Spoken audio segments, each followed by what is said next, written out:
गुरवे नमः। जिसके सांसों में रहता है शाश्वत शांति का स्पंदन, उस महाप्रज्ञ को वंदन, उस महाप्रज्ञ को वंदन। सत्य अहिंसा अनेकांत को अर्पित जिसका तन मन, उस महाप्रज्ञ को वंदन, उस महाप्रज्ञ को वंदन। जिसके सांसों में रहता है शाश्वत शांति का स्पंदन, उस महाप्रज्ञ को वंदन, उस महाप्रज्ञ को वंदन।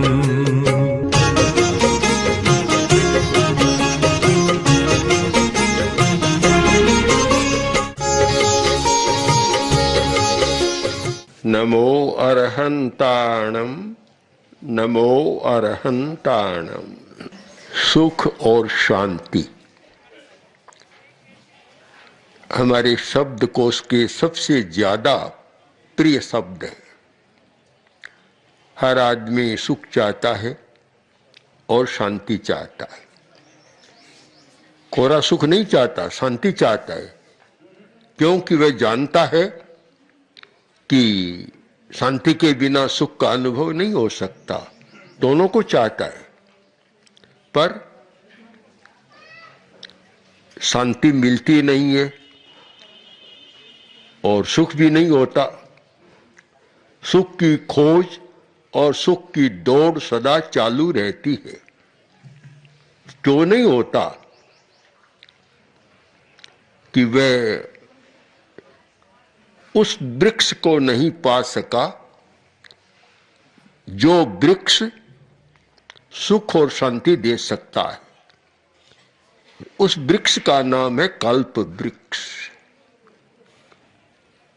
कल्प वृक्ष भारतीय साहित्य में दो तीन शब्द बड़े महत्व के हैं। चिंतामणि रत्न, कामधेनु और कल्प वृक्ष। चिंतामणि रत्न जिसका अर्थ है कि चिंतन करो वही काम हो जाएगा। बस मन में चिंतन किया और वह कार्य पूर्ण। कामधेनु, कामना करो और वह कामना पूरी हो जाएगी। और कल्प वृक्ष, कल्पना करो, कल्पना पूरी हो जाएगी। इसलिए तीनों का बड़ा महत्व है। कल्प वृक्ष जिसके नीचे बैठकर आदमी जो सोचता है वह उसे मिल जाता है। तो जब तक कल्प वृक्ष नहीं हाथ आता तब तक शांति नहीं हो सकती। तो उस कल्प वृक्ष को हम समझे। हर वृक्ष की जड़ होती है और जड़ के आधार पर पेड़ पनपता है। तो उस कल्प वृक्ष की जड़ क्या है? संतोष स्थूल मूल है। संतोष है उसकी जड़। जो व्यक्ति संतोष करना नहीं जानता वह कभी शांति का स्पर्श नहीं कर सकता, शांति को छू ही नहीं सकता। निरंतर असंतोष बना रहता है। एक कवि ने कहा कि जब 1000 था तो लाख पाने के लिए असंतोष बन गया। जब लाख हो गया तो करोड़ पाने के लिए असंतोष हो गया। और जब करोड़ बना तो अरब के लिए असंतोष हो गया। कहां अंत आएगा? ठीक कहा, असंतोषस्य नास्त्यंत। असंतोष का कोई अंत ही नहीं है, उसका कोई चरम बिंदु नहीं है कि यहां आकर तो आदमी रुक जाएगा। रुकेगा नहीं, और आगे बढ़ेगा और आगे बढ़ेगा। तो जब आकांक्षा आगे से आगे बढ़ेगी तो फिर शांति नहीं हो सकती। शांति तो तब हो सकती है जब आदमी यह अनुभव करे कि बस मुझे जितना चाहिए था जीवन चलाने के लिए उतना मुझे मिल गया, अब ये भाग दौड़ दौड़ा दौड़ भागम भाग निकम्मी है, ये मन बन जाए तब शांति, तब एक संतोष बना। संतोष है वह शांति है। संतोष और शांति, असंतोष और अशांति दोनों समानांतर रेखा की तरह साथ साथ चलते हैं। तो जो एक साधना है, तपस्या है, उसे हम एक कल्प वृक्ष मान लें कि तपस्या का कल्प वृक्ष हमें सब कुछ दे सकता है, पर वह तपस्या कोरा भूखा रहना नहीं, कोरा उपवास करना नहीं। तपस्या का जो कल्प वृक्ष है उसकी जड़ है संतोष। तपस्या करता है, उपवास करता है और असंतोष और बढ़ता चला जाता है तो वह शांति नहीं मिलती। संतोष, हम आखिर संतोष करें, कहीं तो जाकर रुकना पड़ेगा। आदमी कहीं भी नहीं रुकेगा तो मरते समय तक दुखी होगा। और उस कल्प वृक्ष का तना, संतोष है जड़, तना है उपशम, नियंत्रण, अपने क्रोध का नियंत्रण, अहंकार का नियंत्रण, लोभ का नियंत्रण, यह उसका तना है। जब आदमी अपने क्रोध को मुट्ठी में करना नहीं जानता, बस करना नहीं जानता, आवेश में आकर प्रकट हो जाता है, वह व्यक्ति उस कल्प वृक्ष को नहीं पा सकता, कल्प वृक्ष की साधना नहीं कर सकता। क्रोध पर नियंत्रण है। क्रोध तो हर आदमी को आता है, प्राय सब आता है, सबको तो नहीं आता, प्राय अधिक लोगों को आता है। पर दो प्रकार के लोग होते हैं। एक व्यक्ति को क्रोध आता है और वह तत्काल उस पर नियंत्रण कर लेता है, और एक व्यक्ति ऐसा है कि क्रोध आता है, नियंत्रण नहीं करता और ज्यादा बढ़ता ही चला जाता है। तपस्या का कल्प वृक्ष, उसका तना है उपशम, क्रोध, अहंकार, लोभ को उपशांत रखना, शांत रहे, आवेश में न आए। अब पेड़ की जड़, फिर तना और फिर उससे शाखाएं निकलती है। शाखाएं कौन सी है? कल्प वृक्ष की। जो तपस्या का कल्प वृक्ष है उसकी शाखाएं पंचाक्षीरोध शाख है। 5 शाखाएं हैं बड़ी बड़ी, टहनियां छोटी मोटी हो सकती है, 5 बड़ी शाखाएं। एक उसकी शाखा है आंख का संयम, एक शाखा, कान का संयम दूसरी शाखा, और नाक का संयम तीसरी शाखा, जीभ का संयम चौथी शाखा, और त्वचा का संयम 5वीं शाखा। ये 5 शाखाएं हैं। संयम करता है वे। तपस्या करने वाला, तपस्या के कल्प वृक्ष को पाने वाला व्यक्ति इन 5 शाखाओं का विकास करता है, और 5 शाखाएं ऐसी मजबूत है कि ये शाखाएं जब पूरी विकसित होती है, आदमी शांति के साथ जीता है। कोई भी आदमी कहे मैं दुखी हूं तो उसे पहले सोचना चाहिए कि मेरी इंद्रियों पर कंट्रोल नहीं है, नियंत्रण नहीं है, इसीलिए मैं दुखी हूं। अगर अपनी इंद्रियों पर नियंत्रण हो तो शायद आदमी दुखी नहीं बनता। समस्या आती है, घटना कोई घटित होती है, आदमी के पास ज्ञान है, वह जान लेता है, पर दुखी नहीं बनता।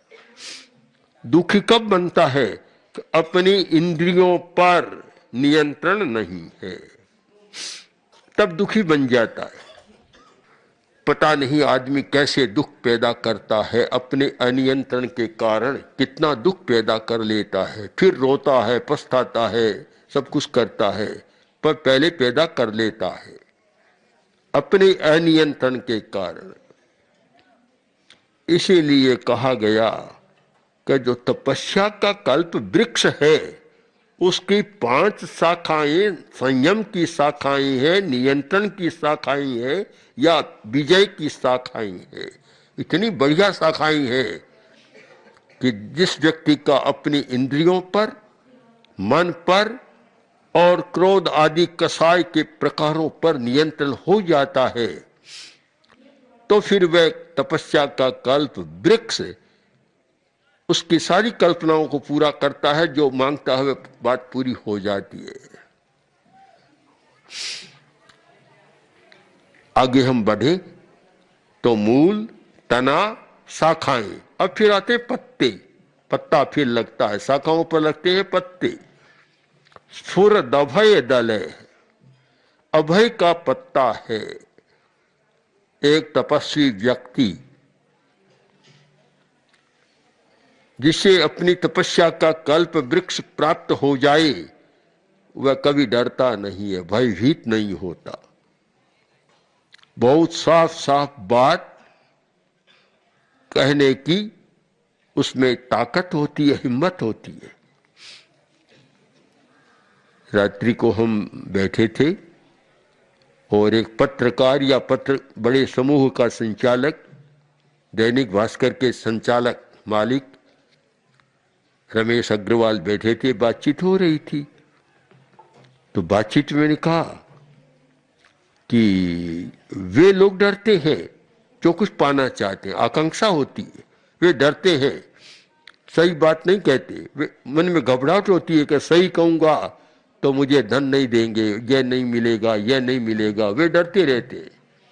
किंतु जिस व्यक्ति को तपस्या का कल्प वृक्ष मिल गया, उसे डरने की जरूरत नहीं, वह किसी से नहीं डरता। क्यों? कि कुछ लेना नहीं है, आकांक्षा नहीं है, कुछ पाना नहीं है। जिसे लेना देना पाना नहीं है, वह कोई डरता नहीं है, भय कभी नहीं होता। तो अभय होना बहुत बड़ी बात है। जीवन में सबसे बड़ा दुख है भय, और सबसे बड़ा सुख है अभय। अभय है, दुख के बहुत सारे कारण समाप्त हो जाते हैं।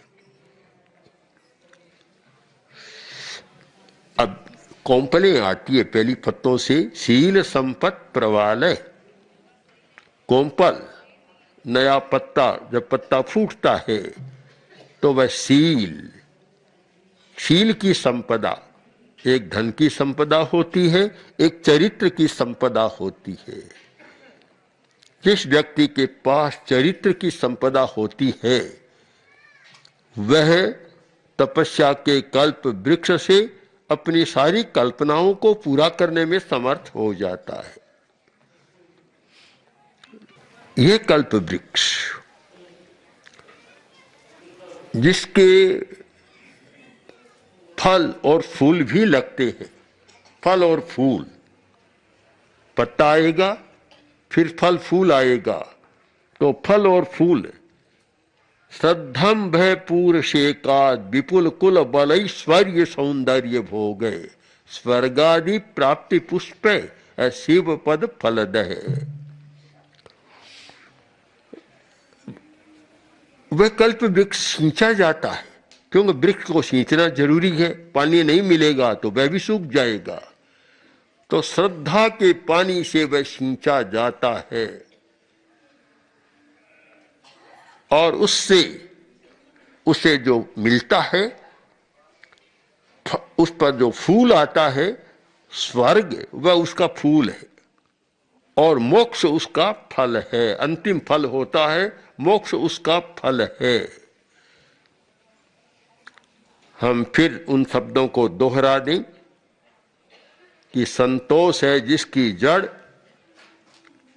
उपशम नियंत्रण, ये उसका तना, इंद्रिय विजय उसकी 5 शाखाएं, अभय उसका पत्ता, स्वर्ग उसका फल पुष्प और मोक्ष उसका फल। यह तपस्या का कल्प वृक्ष। तपस्या करने वाले भी सोचे कि तपस्या में कितनी चीजें साथ में चाहिए। संतोष भी चाहिए, उपशम भी चाहिए, तो बहुत जरूरी है। इंद्रिय विजय भी चाहिए, अभय भी चाहिए, श्रद्धा का जल भी चाहिए। इतना चाहिए। अगली बात फिर वह फल की बात है। इतना सब है तो फिर स्वर्ग और मोक्ष की चिंता मत करो, वह तो अपने आप फल होगा उसका। फल के लिए कभी चिंता करने की जरूरत नहीं। किसान बीज बोता है, बीज की चिंता करता है और भूमि की चिंता करता है, खाद की चिंता करता है, पानी की सिंचाई की चिंता करता है। ये चिंता कभी नहीं करता कि मक्का, गेहूं, ज्वारा आएगा या नहीं आएगा। पक्का विश्वास है कि बोएगा सब कुछ मिलेगा तो जरूर आएगा। किसान के मन में यह संदेह हो जाए कि बीज तो बो रहा हूं और फल लगेगा या नहीं लगेगा, तो सब आदमी भूखों मर जाए। अगर किसान के मन में संदेह हो तो रोटी सबको कहां से मिले। कितना विश्वास करता है, विश्वास कि कभी चिंता नहीं करता, अपने कर्तव्य पर रहता है। कहा जाता है कि एक बार आकाश में भविष्यवाणी हुई, इंद्र की भविष्यवाणी, अब मैं नहीं बरसूंगा, 12 बरस तक नहीं बरसूंगा। किसानों ने सुना, बड़ा अटपटा लगा कि यह कैसी भविष्यवाणी कि 12 वर्ष तक नहीं बरसूंगा। 12 वर्ष का अकाल पुराने जमाने में बहुत भयंकर होता था और 12 वर्ष के अनेक अकाल हिंदुस्तान में हुए, बड़ी समस्याएं थी। जेठ का महीना आया, किसान अपना हल लेकर और चले, खेतों में गए, भूमि को कुरेदना शुरू किया, तैयारी शुरू की। फिर आकाशवाणी हुई कि जब मैंने भविष्यवाणी कर दी कि 12 वर्ष तक मैं नहीं बरसूंगा, तुम ये निकम्मा काम क्यों कर रहे हो, ये श्रम निकम्मा है, क्यों कर रहे हो। सब किसान इकट्ठे हुए। एक जो बहुत प्रबुद्ध समझदार था उनका प्रवक्ता बना और वह बोला कि इंद्रदेव, आप बरसो या मत बरसो, आपकी मर्जी की बात है, हम तो भूमि की जुताई तो करेंगे। क्यों करोगे? आप नहीं बरसेंगे और हम यह काम छोड़ देंगे तो अगली पीढ़ी निकम्मी हो जाएगी, वह बुआई करना जानेगी नहीं। फिर हम तो अपना काम करेंगे, आप करो या मत करो भले। आखिर इंद्र को झुकना पड़ा और बरसना पड़ा। तो आदमी अपनी निष्ठा के साथ सारा काम करता है, अपने संकल्प के साथ काम करता है कि मुझे यह काम करना है। ऐसा व्यक्ति वैसे तपस्या के कल्प वृक्ष को पा सकता है जिसकी जड़ से लेकर और फल तक सारा विकास ही विकास, सारी सुख ही सुख की बात और सारी शांति ही शांति की बात। तो हम सब चिंतन करें कि हमें शांति से जीना है, सुखी रहना है, तो तपस्या भी करना है। तपस्या का अर्थ कोरा उपवास करना नहीं होता, अच्छा चिंतन करना भी तपस्या है, अच्छी पढ़ाई स्वाध्याय करना भी तपस्या है, ध्यान करना भी तपस्या है, अहंकार का विनय विनम्रता, अहंकार का विलय करना भी तपस्या है। ये सब तप है और बड़ा कठिन तप है अहंकार का विलय करना। छोटे छोटे आदमी में अहंकार होता है, छोटे आदमी की बात तो क्या कहूं, छोटे प्राणी में भी अहंकार होता है।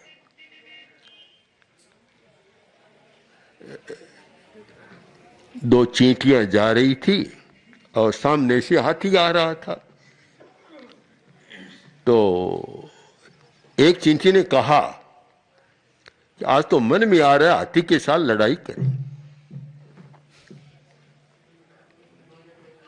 दूसरी चींटी बोली, कैसी भोली बात करती हो मूर्खता की, वह अकेला और हम दो है, बेचारा हमारे साथ लड़ेगा ही कैसे। अहंकार बोलता है, हर छोटे प्राणी में भी अहंकार बोलता है। बड़ा कठिन है विनम्रता का विकास। विनम्रता बहुत बड़ी तपस्या है और अंतरंग तपस्या, आंतरिक तपस्या है। जिस व्यक्ति में विनम्रता है, सहन करने की शक्ति है, स्वाध्याय है, ध्यान है, वैसा व्यक्ति अशांति का जीवन नहीं जीता। जो अशांति में नहीं रहता वह सदा सुख का जीवन जीता है। इसलिए आदमी, पदार्थों में जीने वाला आदमी, पदार्थ का भोग उपभोग करने वाला व्यक्ति ये चिंतन करे कि वह तो मेरे जीवन की अनिवार्यता है, आवश्यकता मुझे करना है, किंतु अगर मुझे सुखी रहना है तो मुझे शांति से रहना चाहिए, शांति का विकास करना चाहिए। और शांति का विकास करना है तो तपस्या के कल्प वृक्ष की छाह में मुझे बैठना है। बस इतना हो जाए तो फिर एक अलग प्रकार का जीवन, जहर के समुद्र में रहता हुआ भी अमृत का घूंट ऐसी पीता है कि जहर उसका कुछ बिगाड़ नहीं सकता। जटिल समस्याओं परिस्थितियों में रहता हुआ भी वह इतना परिस्थिति से ऊपर रहता है कि वे उसे कभी दुखी नहीं बना सकती। इस प्रकार का चिंतन और यह मंत्र हमें सुखी जीवन का मिल जाए तो हम बड़े आनंद के साथ शांति का विकास कर और वैसे सुख का अनुभव कर सकते हैं जैसे सुख की कल्पना शायद देवता भी नहीं कर सकता। इसलिए हम शांति को पाने की कला सीखें और शांति को पाने का प्रयत्न करें। और जैसे ही हमारे जीवन में शांति का अवतरण होता है, सुख का तो ज्वार आ जाता है, सुख की बाढ़ आ जाती है, फिर उसको दुख कभी सामने आता ही नहीं, बेचारा दूर से ही चला जाता है। इसलिए हमारा सारा प्रयत्न उस तपस्या के कल्प वृक्ष की छाह में बैठने का हो, जिससे हम एक नए प्रकार का जीवन जी सकें। ओम श्री महाप्रज्ञ गुरवे नमः। ओम श्री महाप्रज्ञ गुरवे नमः। ओम श्री महाप्रज्ञ गुरवे नमः।